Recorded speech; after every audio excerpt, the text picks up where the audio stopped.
Boa tarde, bem-vindo a todos para mais uma live Consultório Piandra. Queria agradecer-vos pela vossa presença. Esta live, tal como a passada, e nós anunciamos que seria em alusão à Semana Dourada, que é uma semana que tem a ver com aleitamento materno, e para isso vamos ouvir a doutora Liliana Aragão, que faz parte do núcleo do aleitamento, para dizer-nos o que é que tem de diferente este mês, que é um mês em que todo mundo realça ainda mais o aleitamento materno, embora esta semana o ênfase seja muito maior. Eu queria agradecer-vos uma vez mais. 18:02, vamos esperar que entrem algumas pessoas, já algumas pessoas conhecidas, outras nem por isso. Boa tarde, Telma. Paula, obrigado por estás aqui conosco. Ani Santos também aqui presente. E então eu vou chamar a doutora Liliana, que tem sempre muitas novidades a dar-nos em relação ao aleitamento. Teremos uma conversa de aproximadamente 60 minutos para que não nos escape nada, embora acredito plenamente, tal como vocês, que não se esgotará as dúvidas, não se esgotarão as questões, não se esgotarão as dúvidas, né, as questões em relação ao aleitamento. Já está aqui a doutora Liliana entre nós. Dizem que estão a ouvir baixo. Melhorou. Kátia Manuel, obrigado por estás aqui conosco. Liliana aceita o nosso convite. Olá, Tânia. Cá está a doutora Liliana para então iniciarmos a nossa conversa sobre esta Semana Dourada. Olá, doutora Liliana Aragão. Esta semana tem sido uma correria em relação à formação. Olá, Joana. No bom sentido. No bom sentido, Boss. De facto, tem sido uma semana, é a Semana Mundial do Aleitamento Materno. Tem sido uma semana preenchida de informação, partilha de informação preciosa sobre o melhor alimento do mundo, o leite materno. Sem dúvida. Sem dúvida, sei que, porque também estive presente, houve um webinar em relação ao Colégio de Pediatria sobre o aleitamento materno, correto?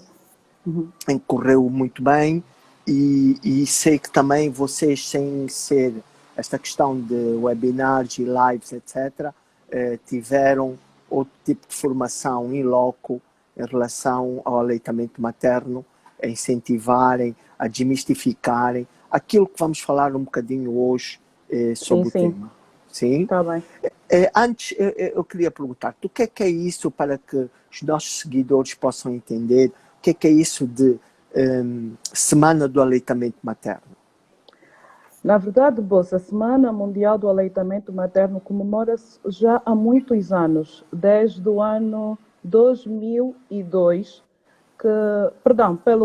desde o ano de 1992, que foi pela UABA, Aliança Mundial de Ação para a Promoção da Amamentação, foi estipulado após uma reunião da OMS e da UNICEF que, para o maior benefício de todas as crianças, haveria a necessidade dessa promoção contínua para o aleitamento materno. Daí ter sido escolhida de 1 a 7 de agosto, todos os anos, cada ano com um lema diferente, cuja finalidade é conscientizar toda a população sobre os benefícios que tem o aleitamento, quer seja para a mãe, tanto quanto para o bebê.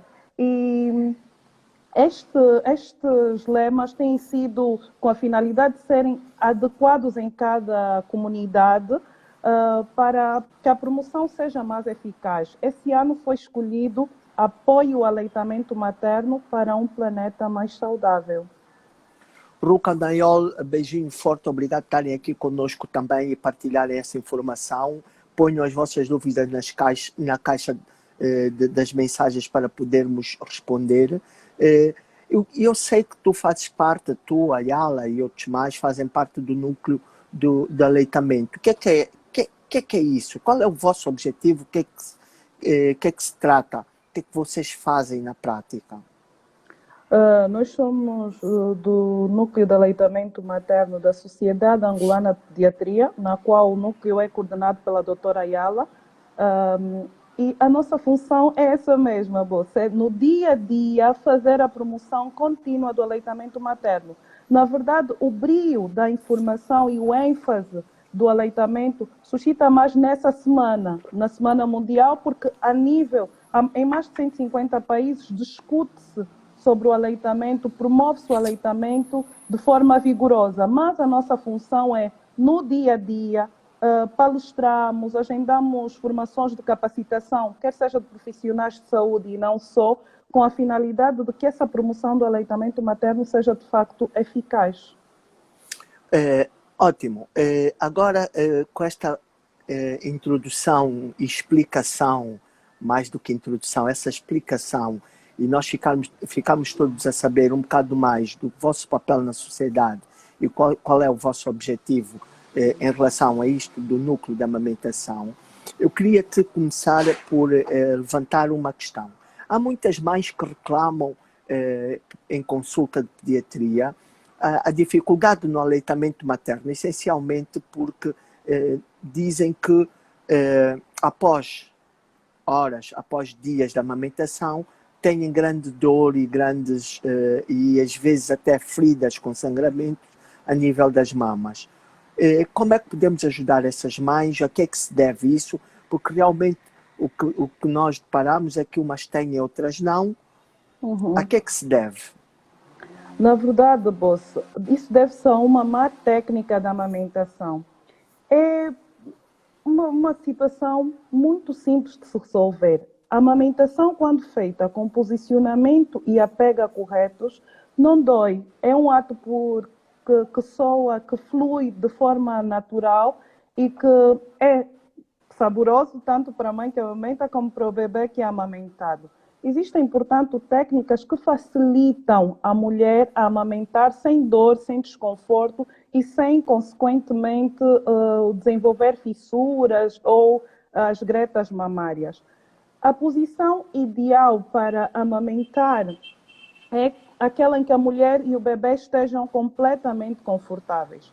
Existe a posição tradicional, que a mulher fica na posição sentada, com as costas apoiadas sobre a parte dorsal da cadeira e que coloca o bebê até assim, encaixando a cabecinha do bebê na região antecubital do seu antebraço e apoiando as nádegas do bebê com a palma da mão. Portanto, a mulher acaba sustentando o bebê com um único membro. E com o outro faz em forma de C a sustentação da mama para evitar que a mama faça peso sobre a boca do bebê que vai fazer a sucção. Existem ainda outras posições, como a mãe colocar o bebê na posição de cavalinho, semi-sentado sobre sobre a sua coxa, como se estivesse mesmo a cavalgar, e apoiá-lo com a palma da mão, apoiar a sua cabeça para sustentá-lo e facilitar a sucção. Essa posição é recomendada pelos médicos quando se trata de bebês prematuros ou bebês que tenham problemas neurológicos, porque os prematuros são muito pequeninos e muito molezinhos e às vezes não conseguem mamar tão bem na posição tradicional. E os bebês com problemas neurológicos às vezes têm um maior peso na região superior, na cabeça, e portanto essa posição acaba facilitando. Ainda há, Bossa, mulheres que preferem amamentar na posição deitada, principalmente aquelas que foram submetidas a cesariana e têm uma maior dor no local da ferida operatória quando se colocam sentadas. Estas podem amamentar, sim senhora, deitadas, de preferência na posição lateral, com o bebê em torno do seu corpo, barriga em direção da barriga, quer seja ela sentada, quer seja ela deitada. O ideal é estarem sempre em sintonia e, da mesma forma, apoia a mama, sustentando-a para não fazer peso sobre a boquinha do bebê e facilitar a sucção. Se o Bosso me permitir, para facilitar explicar a pega, eu vou ter de pegar no meu arsenal.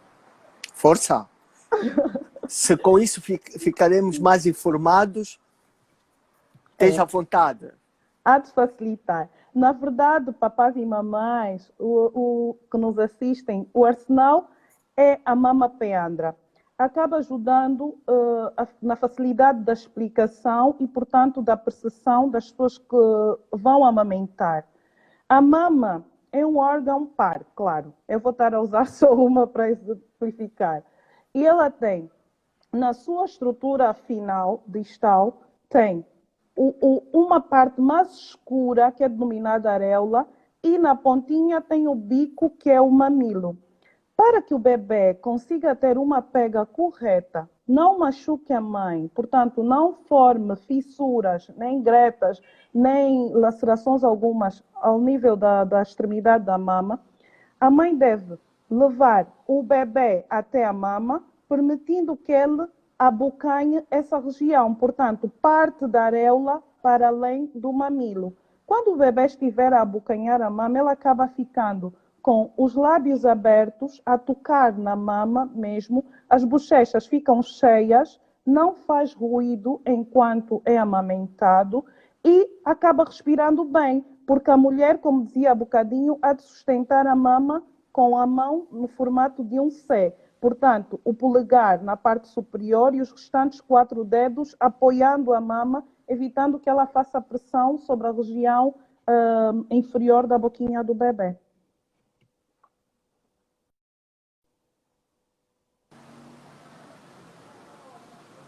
Ouço-lhe? Ouve-me, Bossa? Ouço-lhe, ouço-lhe. Ok. Ouço-lhe sim. Pronto. Se tiver que interromper a mamada, vamos pegar no arsenal de novo para facilitar. O conveniente é que não se faça interrupções da mamada. O bebê, quando está saciado ou alimentado, ele por si só larga. Às vezes até acaba adormecendo na mama, mas por si só, mesmo dormindo, larga a mama quando se farta.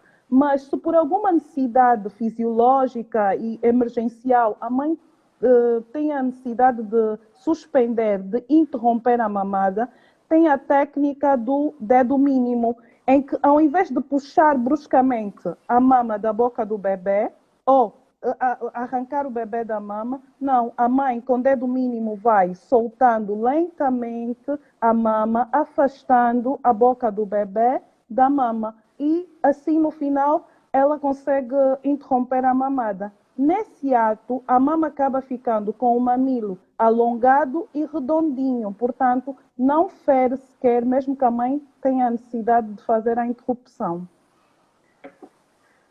Mais uma dúvida que as mães costumam ter, vou aproveitar a ocasião e já falar. E acho muito bem. Que mama eu vou oferecer ao bebê a seguir? Exatamente. Que mama oferecer? Pensar sempre, querida mamã, que a mama que estiver mais cheia é a que deve ser sempre oferecida ao bebê. Existem componentes específicos em cada porção do leite materno. A porção inicial acaba saciando mais a sede do bebê e a porção final do leite materno é rica em gordura, é que ajuda o bebê a crescer, a engordar. Portanto, deixamos o bebê mamar da mama que tem no momento até estar completamente satisfeito. E na mamada seguinte, a mãe olha para si e avalia qual aquela mama que está mais tensa, a que está mais cheia, é a que deve ser imediatamente oferecida ao bebê. Ótimo. A prática de amamentar, metade numa mama, metade na outra, o que é que você acha em relação a isso? Não é bem assim, Boss. Não há essa necessidade de dar 10 minutos numa mama e depois passar logo a seguir para outra, não. Deixamos o bebê tranquilamente, durante uma mamada, usufruir completamente da mama atual. E na mamada seguinte avaliamos se de facto a última mama oferecida continua a ser a mais cheia, esta é que deve ser novamente oferecida ao bebê. Caso seja o contrário, passamos para a mama contralateral de imediato. Não precisam de interromper a mamada para dar 10 minutos numa e 10 minutos na outra. Não, não. Existem algumas práticas usuais entre nós, infelizmente muitas, não é? Que podem influenciar na promoção do aleitamento materno. O que é que acha sobre isso? Qual é a sua experiência, Liliana? práticas que promovem o aleitamento materno, a número 1 para a promoção do aleitamento materno é a mulher pôr na sua cabeça, estar conscientizada que vai amamentar. Agora, as práticas que acabam interferindo com o aleitamento materno são muitas. E hoje aqui nós vamos limar essas arestas e deixar claro para as nossas mães e os nossos papás que nos estão a acompanhar, que a partir de agora também são embaixadores da promoção do aleitamento materno, que não precisamos de ofertar qualquer líquido ou outro alimento ao bebê que tenha idade igual ou inferior a 6 meses. A esse bebê é condicionado o alimento melhor do mundo, que é o leite materno. Ele precisa somente de leite materno, não precisa sequer de adicionar água. E é bom que fique aqui bem claro, sequer precisa de adicionar água, mesmo em países com clima tropical como o nosso, a água que passa do leite materno para o bebê é suficiente para mantê-lo hidratado. O uso de biberons ou chupeta, não precisamos de comprá-los antes dos 6 meses. Irão auxiliar-nos noutra fase da vida do bebê, porque nos primeiros 6 meses ele vai estar a mamar só peito. Portanto, a mãe não vai precisar de preocupar-se com água, com gás, com panela, com o esterilizador dos biberons, nada disso. Vai simplesmente estar bem higienizada e amamentar o seu bebê à livre demanda, sem estar preocupada de que tem não que há dar cumprimentos de 3 em 3 horários, não horas. é? Não há cumprimento de horários. A limitação do horário, a limitação da duração da mamada acaba sendo uma prática que também interfere na amamentação. Portanto, o bebê em aleitamento materno exclusivo deverá ficar a mamar a livre demanda. Então, logo ele chora, vamos primeiro olhar. Fraldinha, está confortável e oferecer logo a mama. Se ele estiver com fome, há de mamar por um maior período. Se estiver com sede, mama por um período mais curto, mas, no entanto, nós fizemos devidamente a nossa função. Outras condições que acabam interferindo com o aleitamento materno, são a ansiedade que as mulheres desenvolvem no pós-parto imediato, aquela insegurança, e muitas das vezes isso é fruto de falta de orientação. A mulher sente-se desinformada e acaba ficando naquela dúvida: será que estou a alimentar bem o meu bebê? Será que sou capaz? Será que ele há de crescer? Mamães, estejam tranquilas. Durante o ato da amamentação, o ideal é estar em ambiente calmo, evitar que a casa esteja rodeada de pessoas, de muito barulho. O idealíssimo mesmo é manter-se num quartinho em que esteja o mais confortável que conseguir. Pode até colocar uma musiquinha suave para usufruir desse momento que é completamente prazeroso. Às vezes a introdução do leite artificial e a despromoção do aleitamento materno também tem a ver com algumas práticas incorretas de algumas maternidades. Por exemplo, eu li aqui uma questão há bocado, não é uma questão, um desabafo de uma mãe, exatamente, em que dizia que logo na maternidade foi introduzido o leite artificial e a chupeta ao seu filho. De facto, todos os hospitais, todas as maternidades deviam ser o que nós queremos que seja daqui a um tempinho, e que seja bem curto, um hospital amigo da criança. Portanto, é aquele hospital que despromove completamente o aleitamento artificial, mantendo-se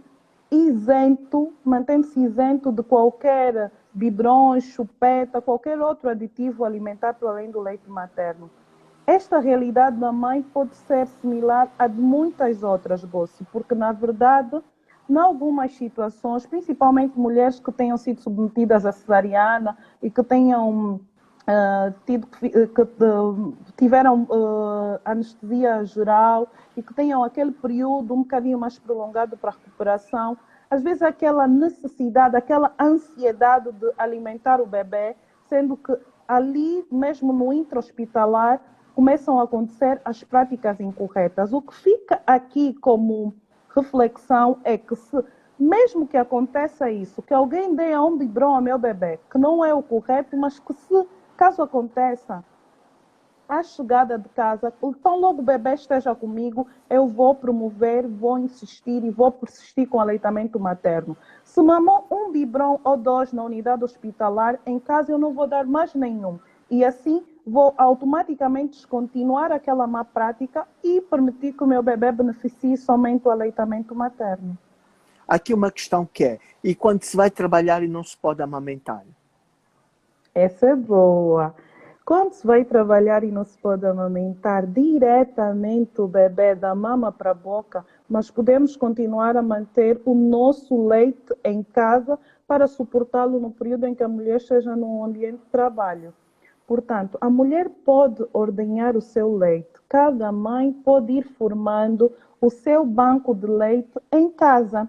Se tiver de dar uma saidinha rápida, e até nem vai demorar, vai ao multicaixa, vai tirar o carro da garagem para alguma situação pontual, a mãe pode retirar o seu leite desde que tenha as medidas de higiene básicas, lavagem da mão, um recipiente completamente limpo, de preferência com uma tampa que seja de rosca e de plástico. As tampas metálicas acabam alterando as, As hum, propriedades. as propriedades valiosas que tem o leite materno.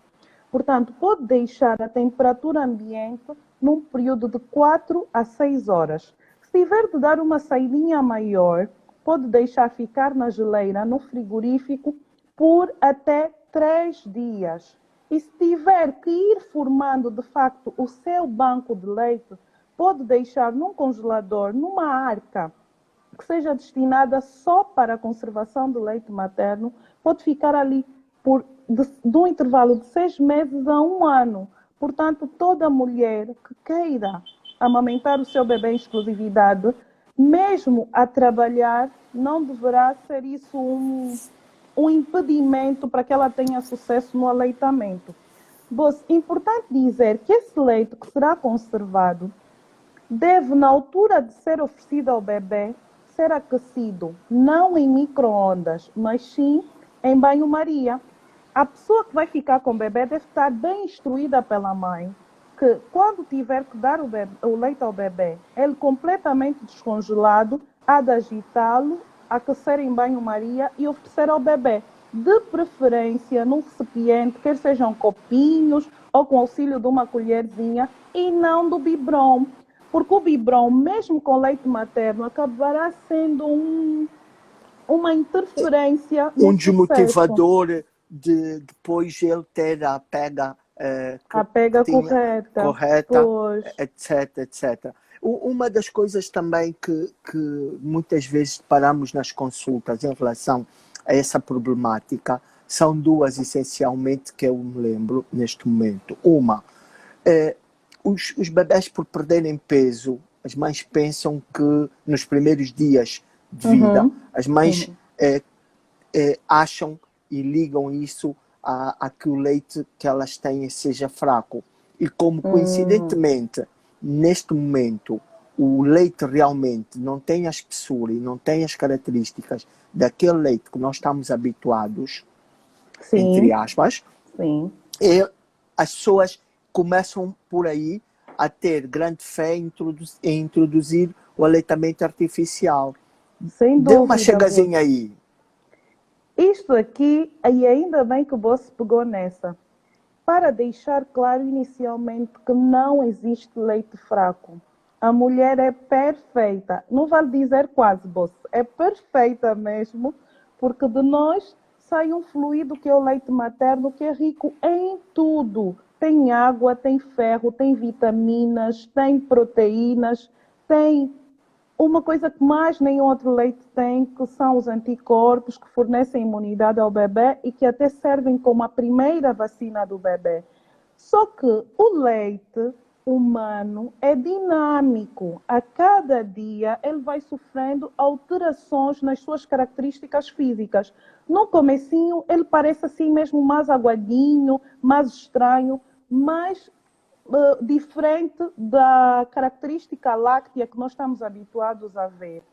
À medida que o bebê vai crescendo, o leite vai sendo mais maduro, ele passa por um período Inicialmente o colostro durante os primeiros 5 dias e depois passa para o leite de transição e ao fim de 15 dias é um leite maduro com características físicas mais similares à de leite e, portanto, mais rico em gordura e que alimenta o bebê. O leite inicial, que é o colostro, muitas vezes é desprezado por muitas mulheres, quer seja por orientação de amigas, da mãe, da sogra, por falta de informação. Esse leite é o mais precioso, deverá ser oferecido ao bebê, não é fraco e até sai uns diazinhos antes mesmo da mulher ter tido o bebê.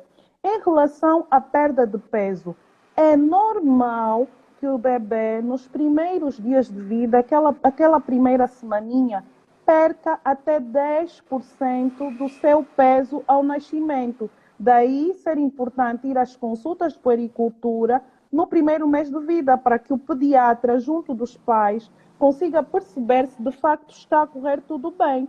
Ao 7º dia haverá uma consulta, ao 14º outra e ao 30º dia de vida outra. Nessa altura, mesmo que o bebê tenha perdido algum peso na primeira semana, sem dúvida, se estiver a fazer aleitamento materno em exclusividade e da forma correta, que nos restantes dias ele terá recuperado o peso perdido.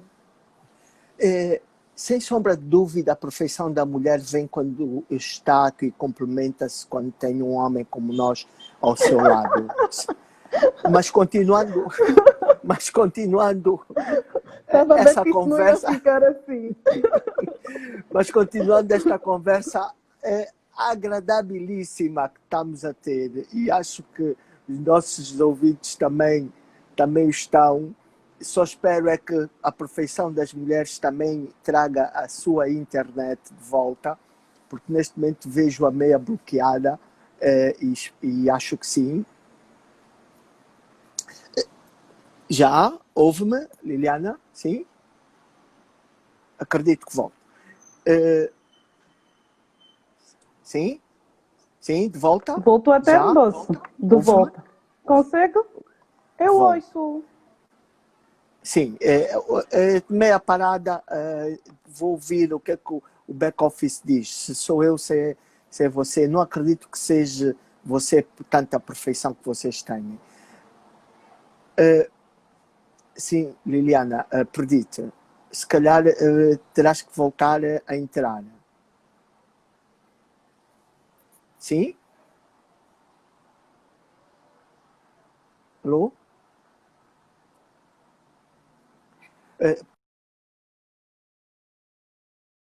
Muito provavelmente a Liliana voltará. Ela teve mesmo que sair, mas acredito que voltará. Vou tentar chamá-la novamente. Sem sombra de dúvida, está a ser uma conversa agradabilíssima e esclarecedora, porque realmente nós temos nos deparado quase todos os dias em consulta com este tipo de problemas. Temos tido várias vezes, já chamei, ela irá aceitar muito provavelmente o nosso convite. Sim? Liliana? Com alguma dificuldade em entrar. Aguardamos então que ela aceite, o convite está feito. Estava... Sei que tem Apolo, mas eu não sei se era norte-americana ou... Liliana, estamos aqui com algum problema técnico que será ultrapassado. Sim, mas estava eu a dizer que realmente nós deparamos com esse tipo de situações todos os dias em consultório, infelizmente. A prática do aleitamento é uma coisa que... E a promoção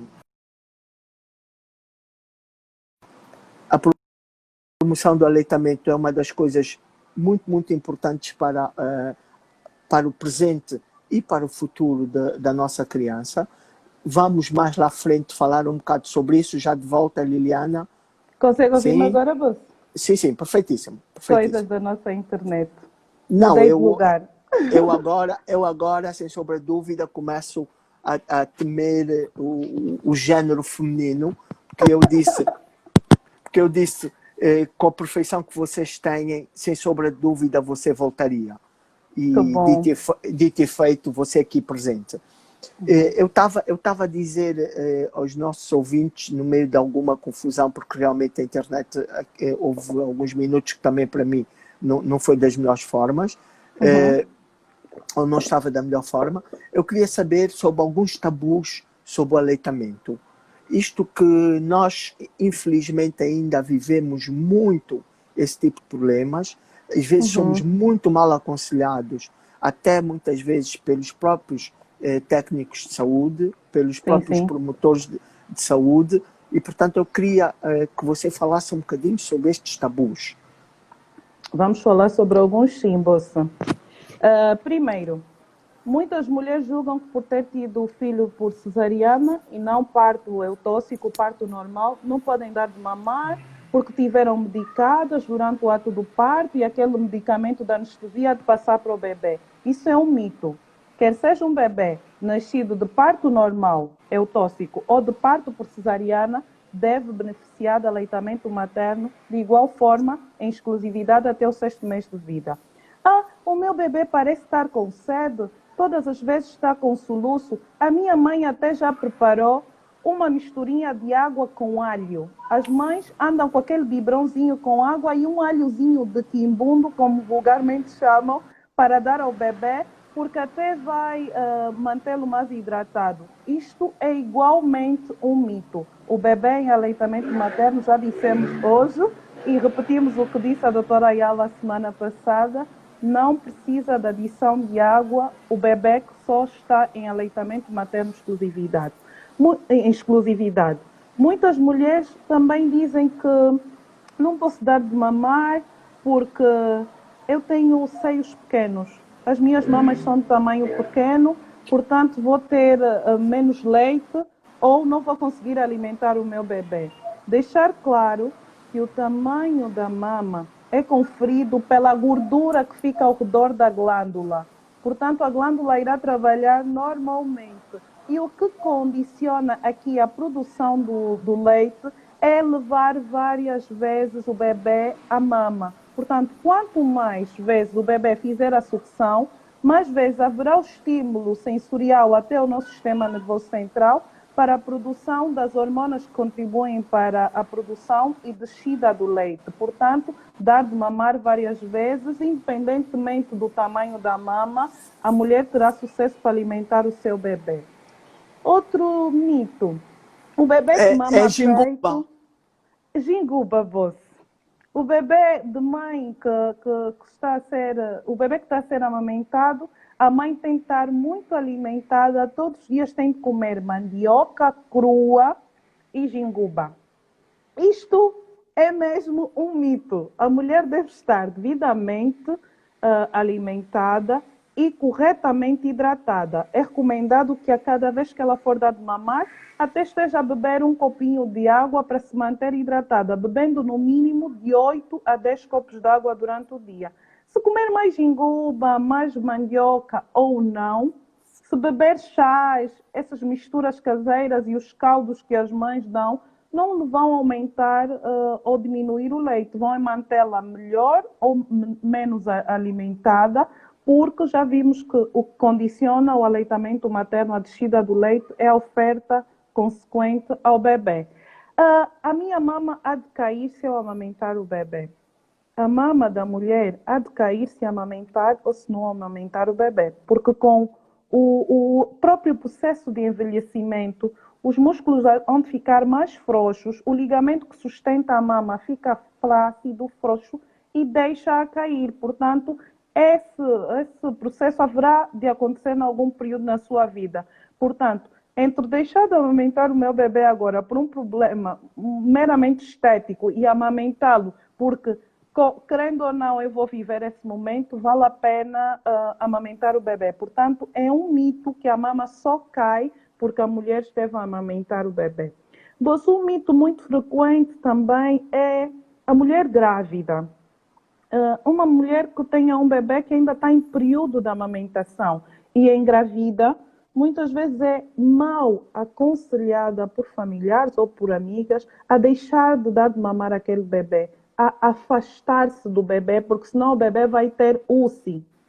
É o que se diz na gíria, que até hoje nós não conseguimos perceber cientificamente que patologia é o UCI. Deverá ser o início de um bebê a ficar desnutrido, deverão ser problemas emocionais de um bebê bruscamente separado da sua mãe. Portanto, mulher que engravida deverá continuar a amamentar o bebê que beneficia do aleitamento materno. Porque, como dissemos há bocadinho, o leite materno é dinâmico.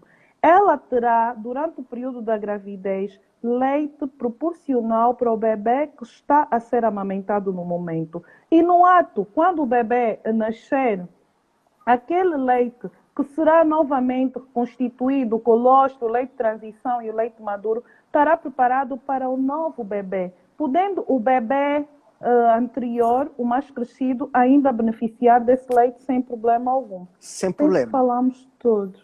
De uma forma geral, sim, mas fiquei aqui com uma pergunta no rodapé.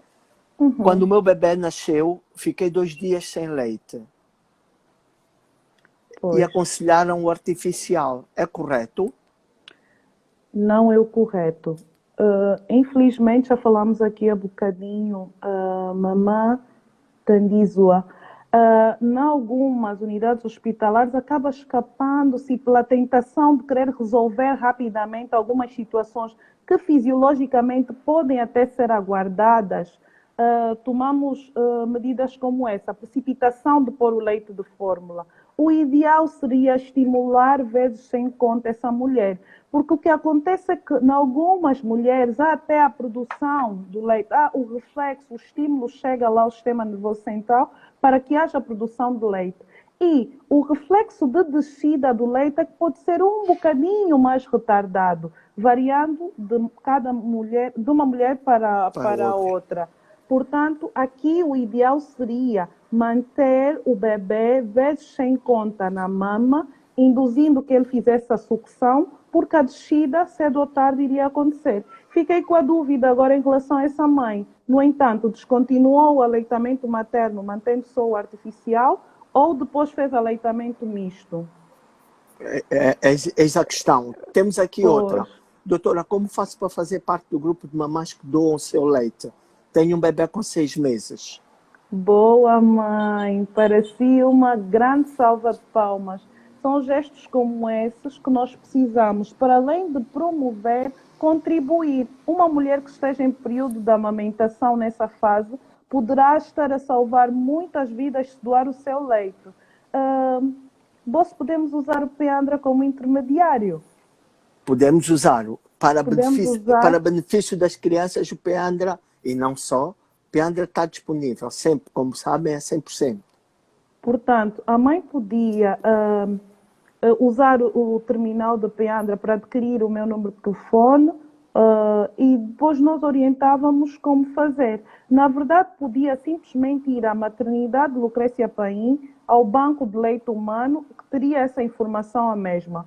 Mas, por causa da pandemia, para evitar deslocações, eu não me importo de, através do terminal da Peandra, conseguir o meu terminal telefónico e eu apoiá-la para essa causa que irá salvar demasiadas vidas. Mal iniciamos a nossa conversa, houve uma questão, não uma questão, mas houve como uma sugestão em falares um bocadinho sobre isto do banco de leite. No entanto, queria também que tu aproveitasse a oportunidade para falar do webinar que vai haver e que todos os nossos seguidores poderão participar em relação a esta temática, banco de leite. Pois, bem jogada essa, Doce. Haverá um webinar no dia 18 de agosto. Agora, aproveitando que ainda estamos a viver o agosto, na verdade, ontem, na verdade, terminou a Semana Dourada do Aleitamento Materno, a comemoração mundial, mas podemos promover o aleitamento materno todos os dias. E como ainda estamos a viver o agosto dourado, haverá um webinar organizado pelo Colégio de Pediatria da Ordem dos Médicos de Angola, em que irá falar a coordenadora consegue Saíste, ouvir-me? sim. A imagem, conseguimos ouvir. A imagem é que saiu, mas podes falar. Ainda conseguimos ouvir-te. Perfeito. Estará, como dizia há bocadinho, estará a coordenador do Banco de Leite Humano de Angola, que irá falar. Estou a bolsa? Sim, sim, sim, sim. Ouvimos? Ouvimos? Pois, que Ouvimos? bom. Estás de volta.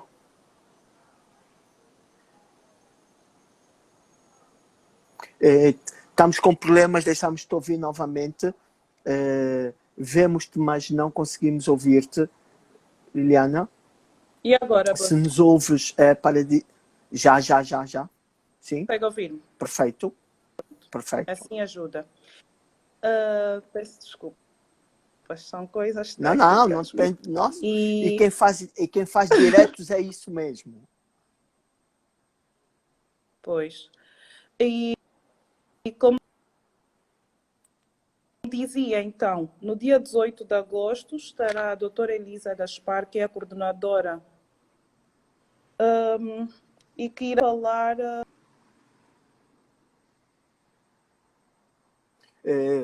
Perdemos-te, Liliana, ouves? Sim. Eu às vezes sinto que saio mesmo, boss. Que eu vejo aqui a minha imagem em Sim. pause agora, mas tenho...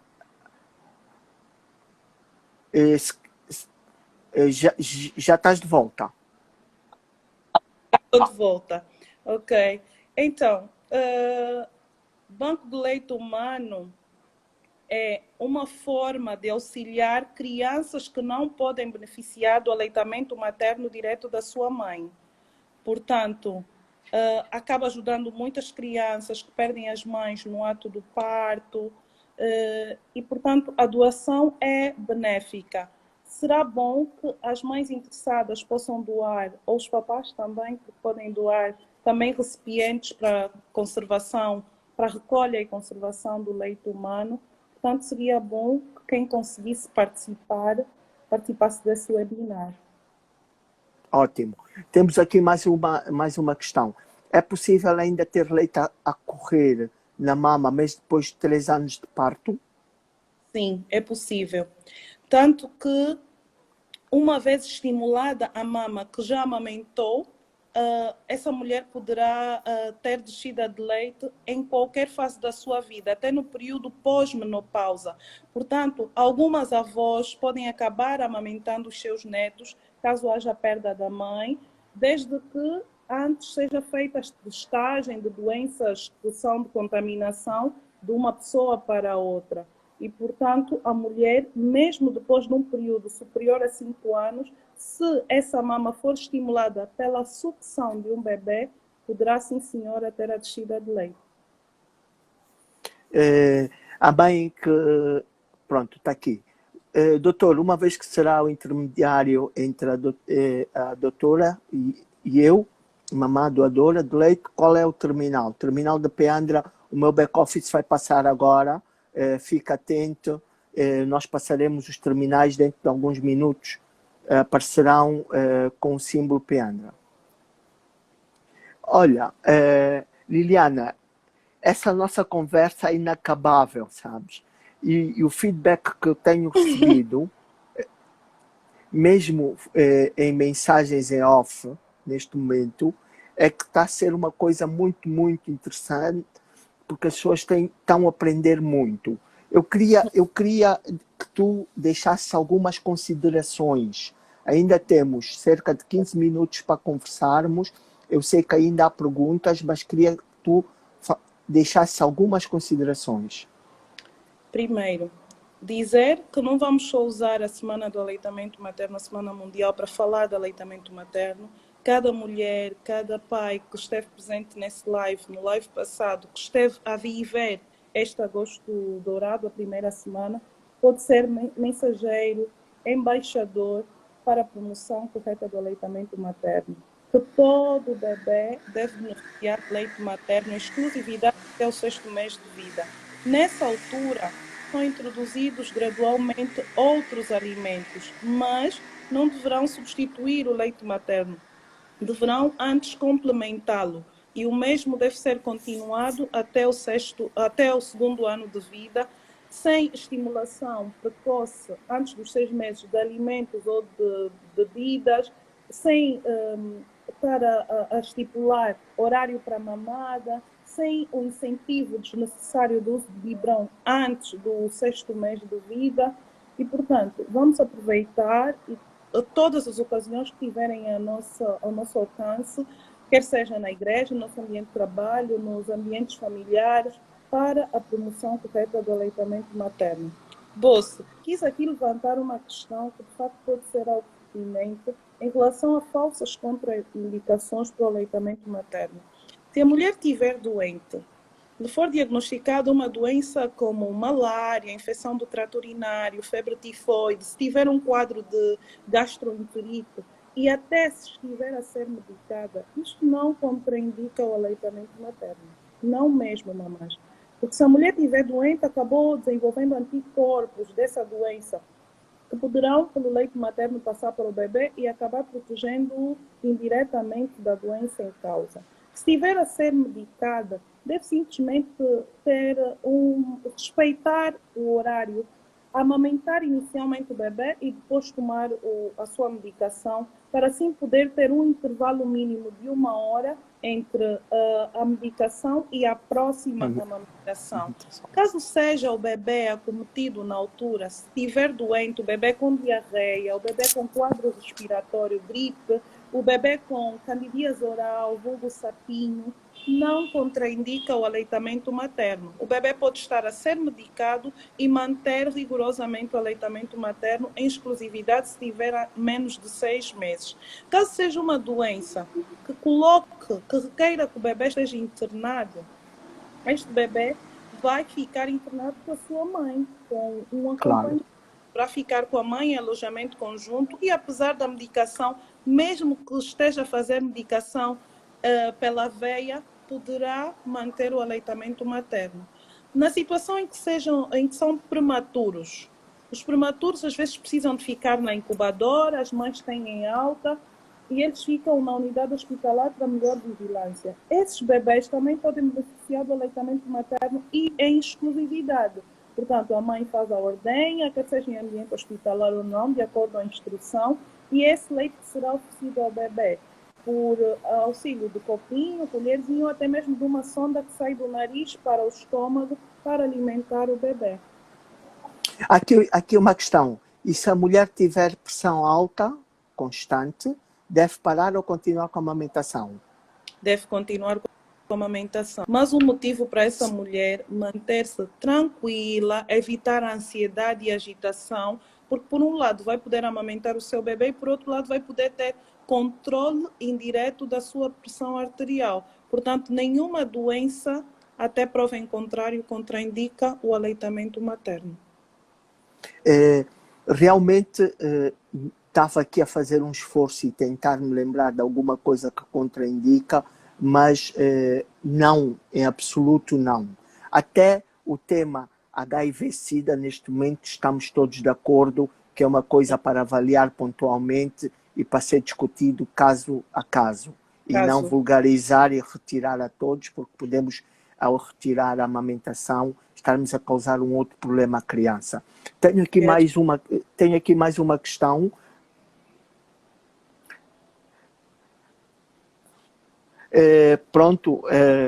Tem aqui muitos potenciais agentes promotores de aleitamento dentro das comunidades. É isso que nós vamos tentar enfatizar, não é? É isto que nós queremos, é realmente isso, porque nós todos juntos somos poucos para podermos fazer isso.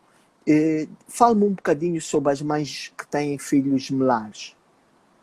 As mães que têm filhos gemelares são umas abençoadas. Porque, tal como elas têm 2 bebês de uma vez só, numa gestação, elas poderão alimentar os 2 bebês durante o período de 6 meses em exclusividade. Porque, como vimos há bocadinho, A produção de leite depende da oferta excessiva. Portanto, 2 bebês a mamarem, a mãe terá capacidade de maior produção de leite e poderá dar resposta a esses bebês, quer sejam eles 2 ou até mais de 2.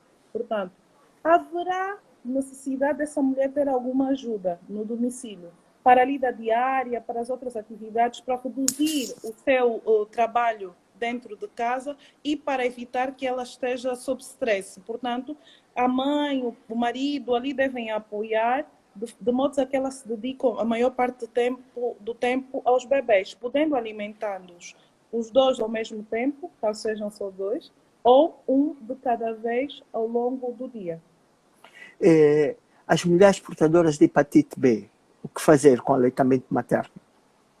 As mulheres portadoras de hepatite B terão sido diagnosticadas no período pré-natal, ou seja, antes do bebê nascer. E durante as consultas deverá-lhe ser orientada a atitude mais correta.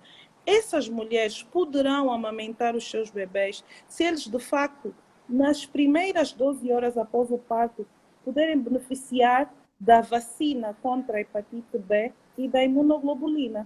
Se o bebê tiver feito a imunoglobulina e a vacina contra a hepatite B nas primeiras 12 horas de vida, ele poderá ser, em exclusividade, amamentado até o 6º mês de vida. Portanto, isso também é uma situação à semelhança do HIV, que deve ser discutida caso a caso, porque a discussão começa mesmo antes do bebê nascer. Há também, muitas vezes, a questão que nos põe em consulta se a mãe deve despertar o bebê das horas de sono para poder amamentar.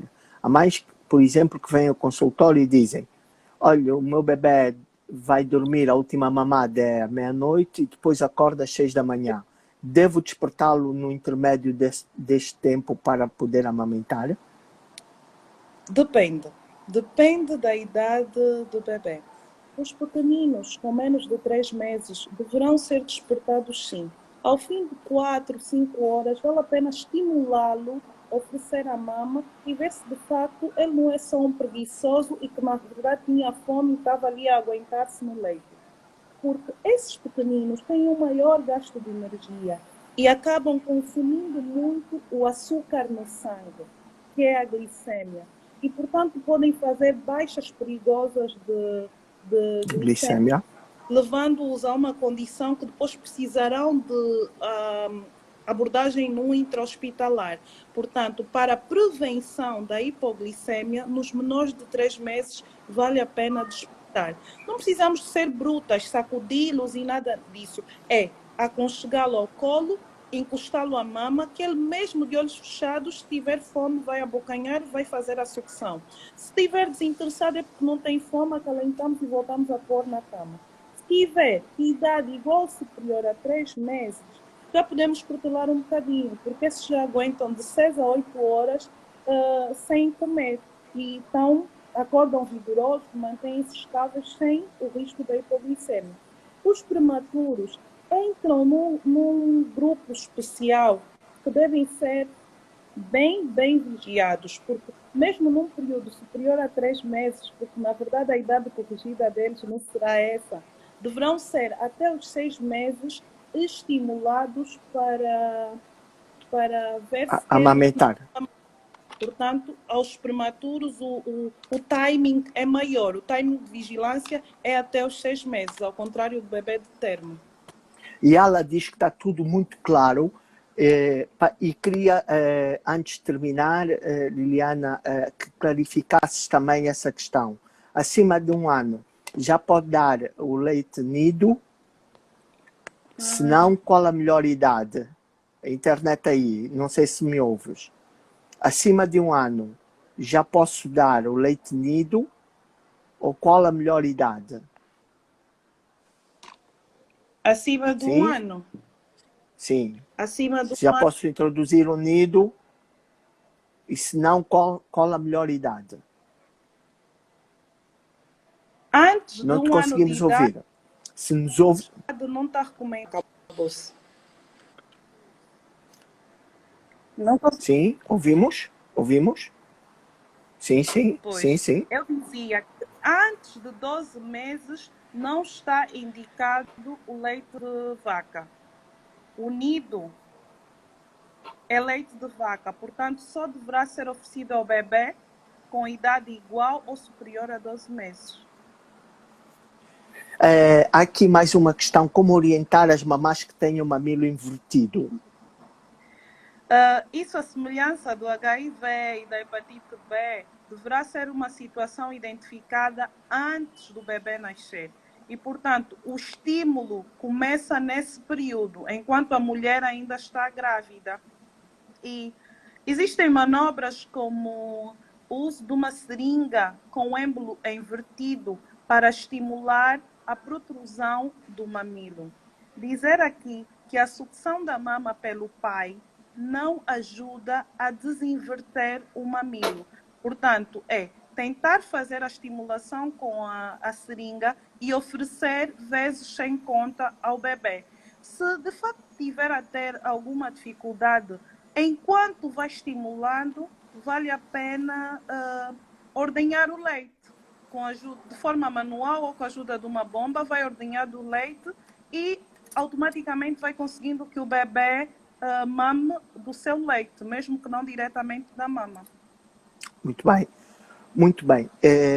Liliana, eu queria, antes de sair, restam-nos sensivelmente 2 minutos, que tu deixasses algumas considerações para as pessoas que nos ouvem. Eu vou desaparecer por alguns segundos da imagem, sim, mas podes continuar a falar, que eu estou a ouvir-te. Está bem. Eu recebi uma mensagem hoje e até gostaria de partilhar com todos que nos estão a acompanhar, de uma mãe preocupada porque faz uso do tabaco e agora vai amamentar. E quis saber, continua a amamentar ou não? Continua a usar o tabaco enquanto amamenta ou isso contraindica? Sem dúvida que é desaconselhado que a mulher que esteja a amamentar faça uso do tabaco. Na verdade, desde a gestação que já não devia fazer, porque a nicotina, que é uma substância que há no tabaco, ela passa pelo leite materno e causa problemas graves gastrointestinais ao bebê. Os bebês podem ter vômitos até chegar a desidratar, podem ter diarreia e podem até ter alterações do sono. Portanto, a mensagem que eu deixo é: dieta controlada, sem pressa de perder peso, porque o próprio aleitamento materno chega a ser um ginásio fisiológico da mulher. Quem amamenta volta mais rápido à sua forma habitual. Manter o aleitamento materno em exclusividade dos primeiros 6 meses de vida, sem pressa de introduzir outros alimentos e evitar o uso de álcool e de tabaco enquanto está a amamentar. Pensar sempre que tudo que nós ou que vocês põem na boca sai pelo leite materno, não é? Sim, portanto, alimentação saudável, acima de tudo. Álcool, tabaco a considerar, e não esquecer também da cafeína e das xantinas. Sim. 2 coisas hoje não vou fazer. A primeira é fácil, porque hoje não vou perguntar do que bebo, porque todo mundo acertava. É leite materno. Exatamente. E a segunda era o leite melhor que o materno, que todo mundo acertava. Está aqui comigo. Despeço-te com um coração muito grande, Liliana. A Piandra defende essa causa de aleitamento e outras causas também. Nós não nos preocupamos só com as crianças, preocupamos-nos com a humanidade. Beijinho grande para ti, Liliana. Obrigada. Foi um prazer estar contigo nesta conversa. Até a próxima. Até a próxima, Boas. Queria agradecer-vos por terem estado conosco durante estes cerca de 60 minutos. Vou-me despedir desejando-lhes saúde, que sejam embaixadoras do aleitamento materno. Obrigado ao meu back-office, obrigado pela confiança que vocês têm depositado neste vosso consultório. Obrigado à minha equipe, obrigado a todos aqueles que, direto ou indiretamente, fazem com que eu esteja aqui. Obrigado mesmo, cuidem-se, não saiam de casa sem um motivo muito forte. Estaremos juntos no próximo sábado, às 6 da tarde. Boa tarde.